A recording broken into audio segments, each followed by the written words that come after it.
नमस्कार, मैं हुसैन रिजवी। आखिरी रण और युद्ध भीषण। आज बिहार के सियासी मैदान में जबरदस्त जुबानी जंग और वार पलटवार होने वाले हैं। तीसरे चरण के लिए आखिरी चुनाव प्रचार में आज हर कोई अपना पूरा जोर लगाने वाला है। तेजस्वी यादव आज एक के बाद एक मैराथन 17 रैलियां करने वाले हैं, जिसकी शुरुआत उन्होंने सहरसा से कर दी है। जबकि मुख्यमंत्री नीतीश कुमार की आज 5 रैली होनी है।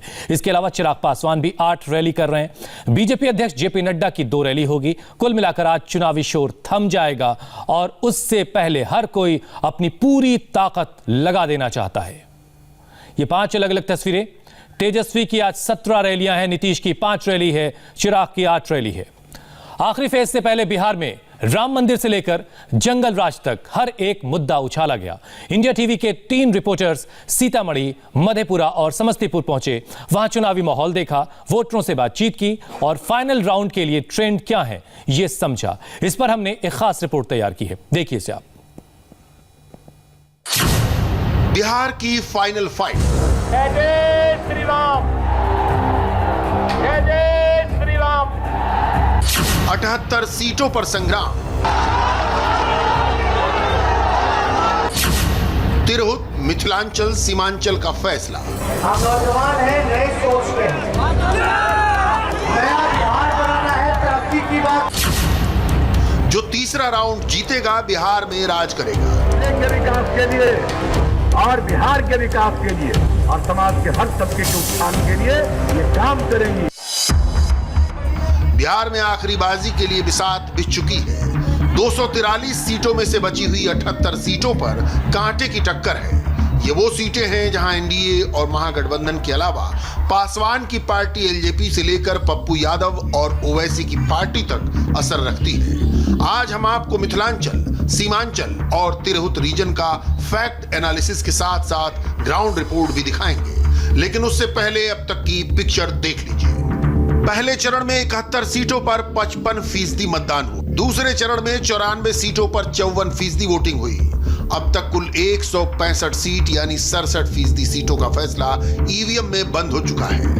मैं पानी को देता हूं विराम। लेकिन अब बाकी सीटों पर इलेक्शन किसी भी पार्टी के लिए आसान नहीं है, इसलिए सबने पूरा दम लगा दिया है। बुधवार को बीजेपी की तरफ से योगी आदित्यनाथ ने मधुबनी, कटिहार, दरभंगा, सहरसा में रैलियां की, जबकि कांग्रेस के राहुल गांधी ने अररिया और मधेपुरा में सभाएं की। तीसरे और आखिरी चरण में 15 जिलों की 78 सीटों पर 7 नवंबर को वोटिंग होनी है।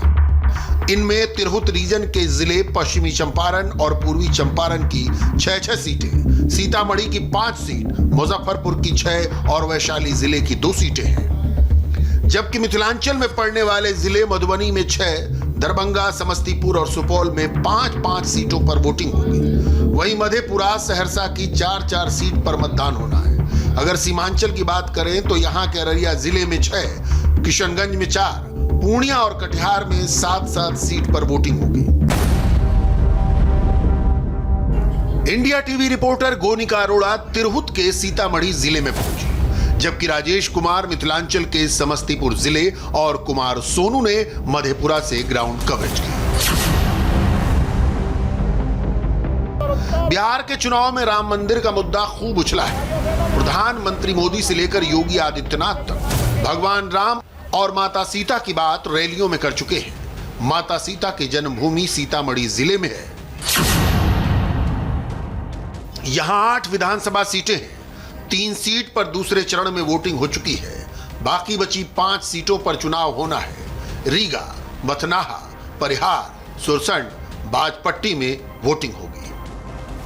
गोनिका अरोड़ा ने वोटरों से पूछा कि माता सीता की नगरी में राम का नाम कितना चल रहा है। सत्ता परिवर्तन होगा, क्या होगा अभी तो आगे तो देख रहे हैं कि श्री राम मंदिर जब मोदी जी बनवाइए दिए हैं तो यहाँ का मंदिर भी मोदी जी के सरकार में जो रहेंगे मिले वो बनाएंगे। सीता माता के मंदिर को लेकर बड़ी चुनावों में चर्चा हो रही है। क्या लग रहा है कि कोई वादा जो करके जा रहे हैं या चुनावी जुमला ही होगा? आज तक जितना वादा किए हैं कोई भी काम पूरा नहीं होता है। सिर्फ चुनाव तक ही वादा करते हैं, उसके बाद कोई किसी पर ध्यान नहीं देता है। सीतामढ़ी नारी शक्ति का प्रतीक भी है। पिछले चुनाव में 4 महिलाएं यहां से एमएलए बनी। सीतामढ़ी को रामायण सर्किट के जरिए अयोध्या से जोड़ने का ऐलान हो चुका है। इसके कायाकल्प की योजना भी बन चुकी है। इस चुनाव में भी भव्य सीता मंदिर बनाने का वादा हुआ है, लेकिन इस पर सीतामढ़ी के लोग क्या वोट करेंगे? देखिए। जैसे जो अयोध्या बना है उसी बनना चाहिए। ठीक अच्छा, है। यहाँ के लोगों की श्रद्धा अगर कहें तो सीता मैया के प्रति कैसी है? बहुत पति है जो हम लोग चाहते हैं, जो टूरिस्ट आए यहाँ पर विकास करे। सीतामढ़ी में एमवाई यानी मुस्लिम यादव समीकरण के बूते महागठबंधन अपनी ताकत झोंक रहा है। जिले में यादव और मुस्लिम की आबादी सबसे ज्यादा है। इसके बाद कुशवाहा, वैश्य, भूमिहार और अनुसूचित जाति के वोटर हैं। 2015 के चुनाव में 8 में से 3 सीटों पर आरजेडी ने कब्जा जमाया था। जेडीयू को 2, कांग्रेस को 1 और बीजेपी को 2 सीटें मिली थी। इस बार जेडीयू और बीजेपी 4-4 सीटों पर, आरजेडी 6 और कांग्रेस 2 सीटों पर चुनाव लड़ रहे हैं।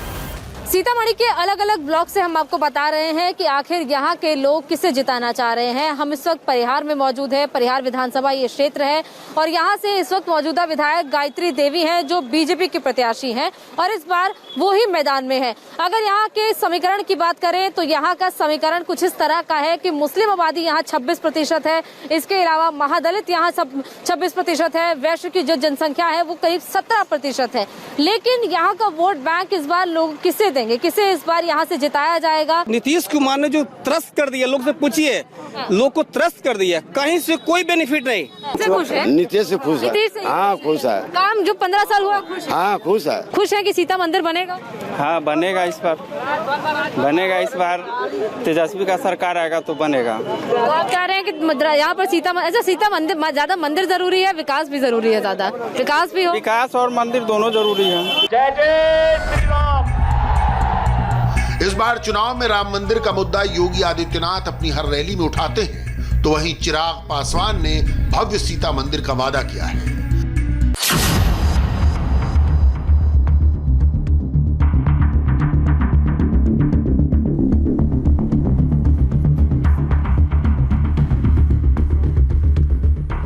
समाजवादियों की धरती समस्तीपुर में भी सत्ता की बिसात बिछ चुकी है।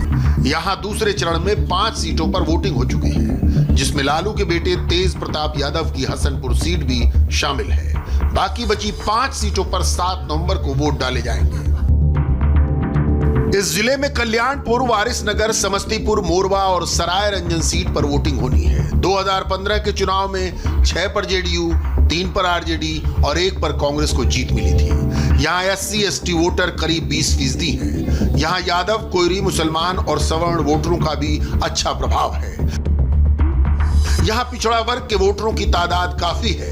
ऐसे ही एक टोले में राजेश पहुंचे और लोगों से बात की। समस्तीपुर की इस धरती पर कर्पूरी ठाकुर का जन्म हुआ था, जिनके पास सही में श्रेय है कि उन्होंने पिछड़ों के लिए लड़ाई लड़ी थी। 2 बार मुख्यमंत्री रहे कर्पूरी ठाकुर। 1970 और 1977 में उन्हें मुख्यमंत्री बनने का मौका मिला और उनके बारे में इतिहास है कि उन्होंने पिछड़ों को एकजुट किया, पिछड़ों के लिए लड़ाई लड़ी, पिछड़ों को आरक्षण सबसे पहले उन्होंने ही दिलवाया। कर्पूरी ठाकुर लोकनायक जयप्रकाश नारायण के साथ थे, राम मनोहर लोहिया के साथ थे और उनके साथ ही उन्होंने अपनी पूरी राजनीति की है। समाजवाद के असली चेहरे अगर कोई बिहार में अगर कोई नेता हुआ है तो वो कर्पूरी ठाकुर हुआ करते थे। अभी आपको जो बड़े राजनीतिक चेहरे बिहार में दिखाई देते हैं, चाहे वो लालू प्रसाद हो, नीतीश कुमार हो, सुशील कुमार मोदी हो, ये कहीं ना कहीं इनके ही नीचे काम कर कर ऊपर आए हैं। तो इस वक्त हम एक पिछड़े वर्ग के टोले में पहुंचे हैं, गांव में पहुंचे हैं, लाट बसेपुरा इसका नाम है और यहां पर जानेंगे कि समस्तीपुर की जनता क्या सोचती है। नीतीश कुमार को मुख्यमंत्री कंटिन्यू करना चाहिए या आपको लगता है कि बदलाव होना चाहिए? नहीं, कंटिन्यू रहना चाहिए। क्यों ऐसा आपको लगता है? क्योंकि उनके उपलक्ष्य में जो 7 निश्चय का योजना हुआ है जो काफ़ी हद तक अच्छा हुआ है 15 साल के अपेक्षा। एनडीए सरकार बहुत अच्छी काम किया है और मेरे लाट बसेपुरा पंचायत में घर घर योजना का पानी का दिए हैं, उसके बाद घर घर रास्ते दिए हैं और उसके बाद जनधन योजना से जो भी आता है वो भी सबको मिल रहा है। समस्तीपुर आरजेडी के लिए मजबूत किला माना जाता है, लेकिन इस बार जेडीयू उसके खिलाफ खड़ी है। ऐसे में टक्कर कांटे की होना तय है। आरजेडी का कोर वोटर मुसलमान और यादव है। मुस्लिम टोले में क्या माहौल है वो देखिए। एमवाई समीकरण पर आरजेडी को भरोसा है, लेकिन पूर्व में मुस्लिम का एक बड़ा वर्ग नीतीश कुमार के भी साथ रहा है। तो क्या इस बार भी वो वर्ग नीतीश कुमार के साथ है? क्या मुसलमान इस बार भी नीतीश कुमार को एक बड़ा चंग जो है क्या उनके पास पहुंचेगा, ये हम जानने की कोशिश कर रहे हैं। समस्तीपुर में है ये, विशंबरपुर एलौथ गांव है, वहां पर है, सराय रंजन विधानसभा क्षेत्र में पड़ता है और यहाँ पे कुछ युवा हमारे साथ हैं, उनसे हम जानते हैं। क्या नाम है आपका?